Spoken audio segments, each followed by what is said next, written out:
bem-vindos a mais um vídeo do canal, novamente articulando esses saberes a respeito da construção do pensamento a partir de uma lógica que difira do que foi construído na modernidade. E hoje eu queria pensar livremente com vocês aqui o que de fato seria o marco, se é que a gente pode falar na existência desse marco da modernidade para o pensamento filosófico, para o pensamento social ocidental. Será que a gente pode falar de fato em um marco da modernidade?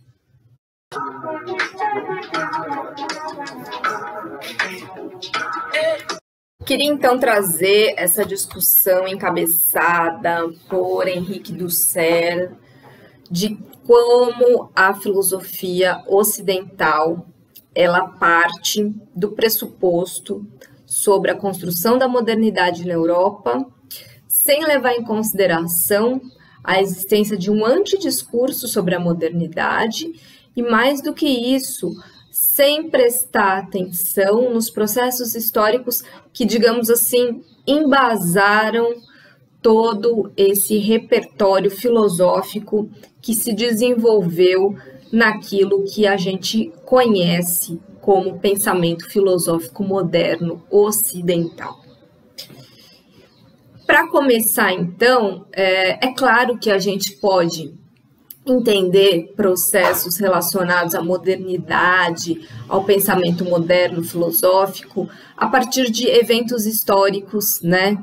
Desde a construção de todo um pensamento a partir de eventos do Iluminismo, da Revolução Científica, que eu também já falei tanto aqui, né, da invenção das ciências modernas e desse paradigma científico se impondo na Europa Ocidental.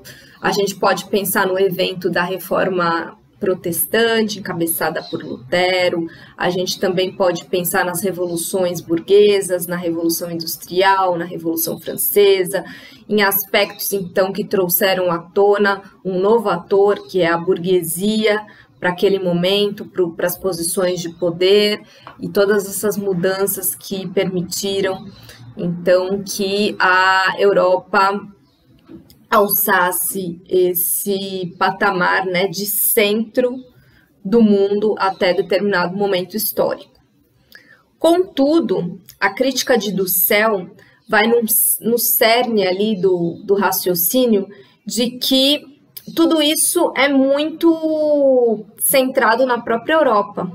É tudo muito centrado, inclusive, numa ideia de uma Europa muito mais central e uma Europa do Norte, e que desconsidera toda a produção de conhecimento, toda a formulação filosófica e todos os eventos históricos que antecederam todos esses processos e que se deram justamente no que é chamado de Europa do Sul, e que em vários casos até desconsidera, né, países como Portugal, Espanha, Itália, entre outros, desconsidera como se fossem Europa pura, né? Essa eugenia dentro do próprio continente europeu é assunto para um outro vídeo, mas o que vale a gente refletir é justamente como isso também já é parte de uma forma do próprio pensamento europeu ocidental se ver enquanto construído a partir de bases não tão do sul da Europa e muito mais relacionados, então, a digamos assim, uma pretensa superioridade filosófica desses outros países. Só que a gente não pode ignorar que havia filosofia sim, havia discussões, havia produção de conhecimento e havia sim processos que permitiram que esse conhecimento se desenvolvesse, que o pensar sobre o outro, né, a partir do contato com a alteridade, se revelasse e trouxesse à tona outras questões que, de alguma forma, embasaram a construção do pensamento filosófico europeu na modernidade. Então, o que o Henrique do Céu vai trazer de provocação e que eu acho muito válido, de fato, a gente refletir, uma vez que a gente está totalmente imbricado nesse processo, já que somos, digamos assim, não só reprodutores desse pensamento filosófico ocidental moderno, como também estamos no cerne daquilo que o Henrique do Céu vai chamar, né, do processo de antidiscurso filosófico, uma vez que estamos aqui no papel de países que sofreram os efeitos da colonização. Segundo do Céu, é preciso que a gente, então, repense completamente essa história filosófica, justamente porque o iluminismo ele acabou construindo inconscientemente categorias que ocultaram, né, a exterioridade europeia. Ou seja, é como se o pensamento da Europa sobre si mesma e sobre a filosofia que ali nasceu, ele não fosse também fruto de um diálogo com exterioridades, com alteridades, que aí se incluem as ideias de orientalismo, que eu também já falei aqui em outro vídeo, a construção da ideia de Oriente pelo Ocidente, né? A categoria de um ocidentalismo eurocêntrico, então referir-se ao Ocidente claramente relacionando a Europa apenas, né? E a ignorância, então, a respeito da existência desse sul da Europa, né? Esse sul da Europa, Portugal e Espanha, eram o centro da Europa, no momento das navegações, no momento do início das colonizações, no século XV, no século XVI. Então, o que a gente percebe aí é um deslocamento geopolítico, né, da ideia de modernidade, o que o do Céu propõe, que a gente pense nesse deslocamento, que também é um deslocamento filosófico, né, que também traz à tona todas essas questões que nos ajudam a repensar a filosofia, a forma como essa filosofia se colocou e como esse pensamento vem contando a história sobre si mesmo até hoje, né? A gente tem que sair um pouco dessa centralidade europeia, porque afinal de contas a Europa ela nunca foi o centro da história mundial até o final do século XVIII, né? Não tinha essa ideia de que a Europa era o centro da história mundial. Isso foi uma construção filosófica, né, que passou por Hegel, passou por Kant, passou por Heidegger, passou por todos os filósofos europeus depois de Hegel, passou pelo próprio Descartes, né, que passou a dividir, então, todas as ideias evolucionistas, de divisão de eras, tudo isso da ideia de uma história em evolução e o centro da história mundial, o locus, né, onde as coisas, os grandes movimentos históricos aconteciam. Tudo isso é uma visão europeia, eurocêntrica, etnocêntrica e que merece ser, então, desconstruída. A gente sabe o quanto somos herdeiros deste caminho, né? Deste caminho de construção de conhecimento. E a gente sabe o quanto, por outro lado, a colonização, os processos de colonização, invasão de países, de povos, de culturas, destruição, epistemicídio,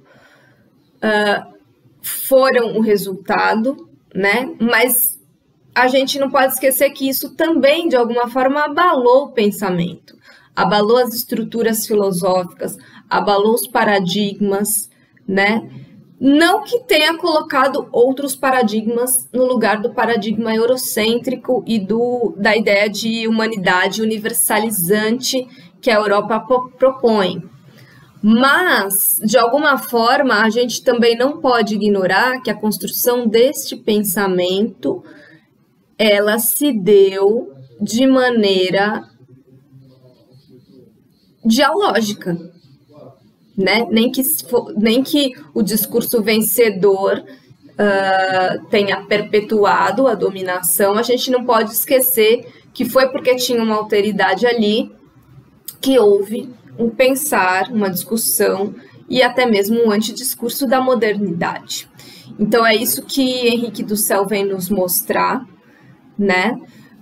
Para começar, será que não seria demais tomar Descartes, o pensamento de Descartes, penso logo existo, como o único, como o fundador do pensamento lógico europeu, de construção da ideia de um corpo separado da mente, da importância da mente, da razão, ignorando, por exemplo, Henrique do Céu vai mostrar como Descartes estudou obras de um filósofo mexicano, né, um filósofo que já estava, até tinha origem espanhola, mas já estava no México, e que escreveu um tratado, a primeira sistemática da metafísica de Aristóteles foi escrita por ele, e isso foi base do pensamento, do estudo de Descartes.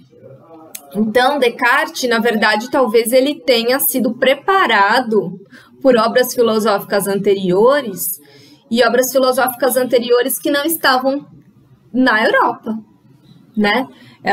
Elas podiam estar dialogando com os pensamentos da época, mas elas não estavam situadas no centro da história da humanidade, como querem dizer os pensadores desse continente. Na verdade, a gente percebe como teve todo um movimento também aqui nas Américas, a partir da colonização, de criticar todo esse processo. Houve disputas filosóficas, né? Houve uma série de debates, né? Basta pensar e lembrar do debate famoso entre Sepúlveda e Las Casas, que estavam discutindo a humanidade dos povos daqui, né? Se eles tinham alma, se eles não tinham alma, se eles deveriam ser considerados humanos e aí serem livres da escravização, ou se eles poderiam ser considerados sem alma, e então poderiam ser dominados, poderiam ser legitimamente escravizados, né? Todo esse debate filosófico, embora estivesse dentro do âmbito da igreja, das discussões dentro do cristianismo, era o que a época oferecia também em termos de possibilidades filosóficas de debate e que traziam de fato à tona todo este conflito dessa relação com a alteridade. E Bartolomeu de las Casas, ele criticou claramente esse projeto da modernidade, mostrando como muito o que os colonizadores estavam fazendo era, de fato, um problema, né? Porque havia sofrimento, ele reconheceu a ideia de que havia, de fato, a exploração do povo aqui, do sul periférico, ele tinha consciência dessas injustiças e ele tinha consciência de o quanto a filosofia estava sendo usada para justificar explorações e ele refuta a pretensão de superioridade da cultura ocidental. Então, a primeira crítica, de fato, à modernidade, a gente pode pensar que não foi teoricamente feita por Descartes, mas por esses pensadores, por esses debates e também pelas pessoas que já estavam aqui nesse continente, que estavam debatendo filosoficamente todos esses processos de colonização, né? É claro que até o fato do direito da dominação se impor como algo naturalizado e pressuposto, né? Houve muito debate, a filosofia se desenvolveu, a filosofia cresceu a partir desse debate, né? Só que ela não reconhece isso, né? Que o pressuposto que erigiu a base do conhecimento filosófico na modernidade, ele nasceu um pouco antes, né? Ele se fundamentou, inclusive, num debate que tinha a ver muito com ética, né? E que tinha a ver com poder, com expansão política, expansão territorial, expansão geográfica desses países, Espanha e Portugal. O do Céu também vai trazer os relatos e a obra de um autor, Felipe Poma de Ayala, que era um cristão convertido no Peru, que critica a modernidade, pois ele percebe como os princípios cristãos, ele já era um cristão convertido, mas o quanto os princípios cristãos já estavam em desarmonia e eram contraditórios à ideia do pensamento filosófico moderno, né? Ele já conseguia identificar o quanto a modernidade ela causava, a modernidade colonizadora, né? Causava destruição, causava corrupção, causava todos os males que a gente já conhece dessa indústria de terror que foi a colonização dos povos. Então, é importante a gente ter em mente que boa parte do pensamento filosófico moderno, embora ele não queira assumir, ele foi fruto, né, de algo que legitimou esse modo de pensar, que muitas vezes deslegitimava outros corpos, outras culturas, outras formas de vida, né? E o Descartes acabou sem saber, sem contato com todo esse mundo periférico colonial que estava surgindo, né?